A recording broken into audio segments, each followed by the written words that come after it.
power of Eastern nutrition. Let us begin.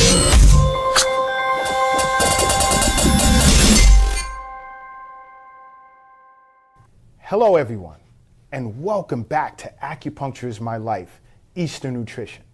I'm Dr. Lott, your host and educator, who is very fortunate to be graced by one of the top Eastern nutrition chefs on the planet, Chef Kiara.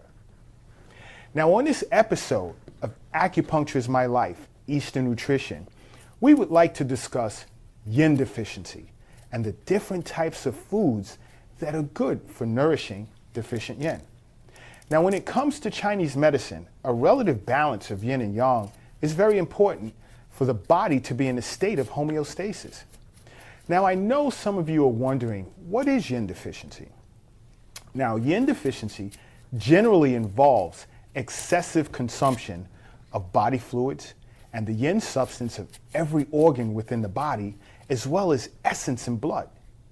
The main cause of yin deficiency is usually due to overwork of the body. Now it generally takes many years of overwork and poor diet for an individual to become yin deficient. Now the only exception to this is when an individual acquires some form of febrile disease where the pathological heat consumes body fluids as well as yin. Now, clinical manifestations of yin deficiency generally tend to involve dryness, such as dry mouth, especially in the afternoon, as well as dry skin and dry eyes. Now, if yin deficiency persists for an extended period of time, an individual can develop symptoms, which in Chinese medicine is called empty heat. This presents as a feeling of body heat in the afternoon with a desire to drink in small sips. Now the tongue for a person who is yin deficient with empty heat reflects as a tongue without coating and is red and not pink. Now in this episode, we discuss foods that are good for nourishing yin. And Chef Kiara will perhaps prepare a dish for us that works well for individuals who are yin deficient. Now Chef Kiara, tell our audience some of the foods that are great for tonifying yin. Foods that are good for nourishing yin are apples, avocado, banana, duck, egg, honey, lemon, mango, pears, pineapple, pork, seaweed, spinach, sweet potato, tomato, watermelon, and yam. Wow, okay. So, Chef Kiara, can you tell our audience what you plan to cook for us as a meal to tonify yin?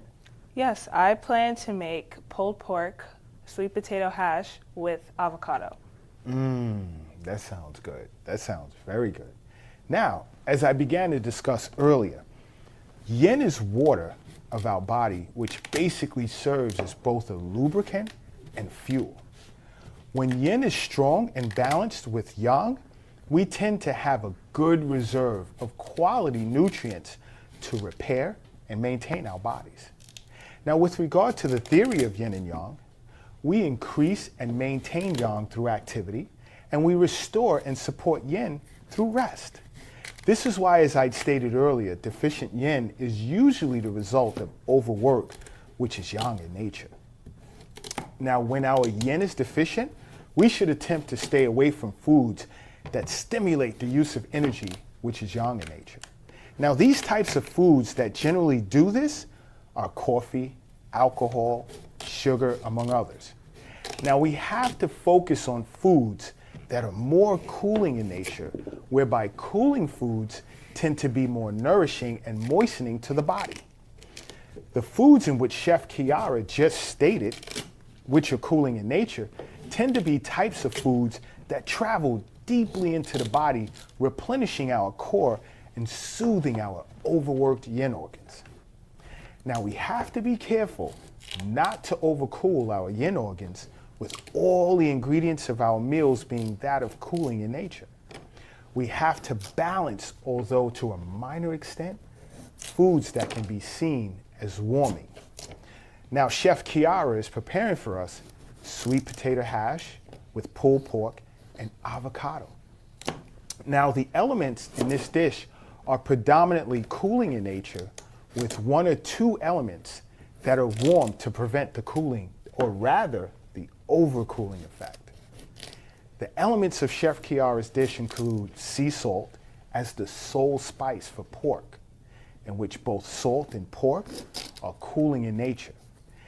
As for the sweet potato hash, both the sweet potatoes and honey have a cooling nature to it, but the onions in which she's using are warming in nature to avoid the overcooling effect. She's also included bell peppers, which lean more slightly toward the side of being neutral, and it's also slightly sweet as well in terms of temperature and taste. Now, the foods in which we consume tend to have temperature such as cold, cooling, warm, hot, or neutral attached to it, as well as taste such as sour, bitter, sweet, pungent, and salty. You see, when it comes to this, let's say sour is tied to the liver meridian, bitter is tied to the heart meridian, sweet is tied to the stomach and spleen meridian, salty is tied to the kidneys, and pungent is tied to the lung meridian. Now, Chef Kiara, I'm a bit anxious to taste your finished product. I want to ask a question. If I wanted to get recipes that you cook, let's say for Yin Deficiency, Yang Deficiency, Blood Deficiency, Qi Deficiency, tell our audience where we can go to find these recipes. Well, they can go to Acupuncture is My Life, Right. click on recipes, and you will see a list of all my recipes that you will be seeing on this show. Nice. Well, I'm going to stand back and I'm going to watch you do your thing. And as I stated earlier, she's making something for Yin Deficiency. Wow, it looks good so far. Looks good. You are what you eat. Eastern Nutrition. In the West, food is described as containing certain amounts of proteins, minerals, calories, and fats, among other things. But in the East, food is described as possessing certain qualities with regard to temperature, such as warming or cooling, and 5 tastes such as bitter, sweet, sour, or pungent, and that act on the human body in certain ways. The temperature and flavors of foods can be combined in ways to assist the human organism in healing itself. So prepare as I join forces with Chef Kiara to introduce to you the power of Eastern Nutrition. Let us begin. Oh, wow. That looks good. That looks really delicious.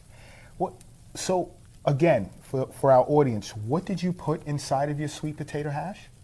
I put sweet potatoes, onions, and bell peppers, along with a little bit of honey. To sweeten it up, I see. That's good. That looks good. I can't wait to taste it. I tell you that. I really can't wait to taste that. Wow. Something smells good. I think the pulled pork is ready. Let's see.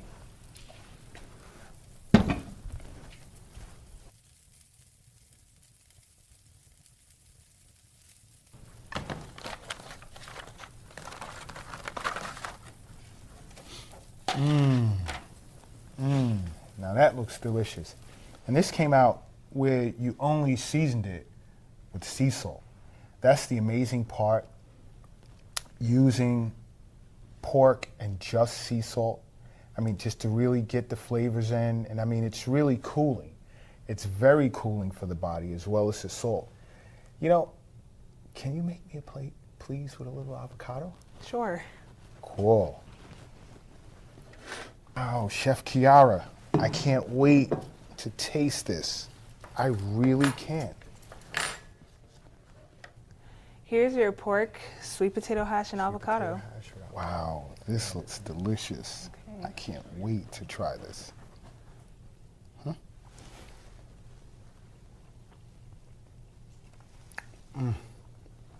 Wow. Guys, this is great. Wait, I have a question for you. I understand that you also have like Chinese herbal teas that's like good for high cholesterol, diabetes, high blood pressure, joint pain, things of that nature. It's like really good at helping people manage those different types of diseases or ailments, along with the medications that they may presently be on. Like, while I'm enjoying this meal, can you tell our audience where they can find your Chinese herbal teas? Well, they can go on acupunctureismylife.com and click on Chinese herbal teas, and they will find a list of all the teas that can help with their ailments. Oh, this is great. This is delicious. Okay, guys. Once again, don't forget to subscribe to our show. And until next time, acupuncture is my life. And mine too. There you go. Take care. We'll see you soon. We are at the dawn of a new beginning. Eastern Nutrition.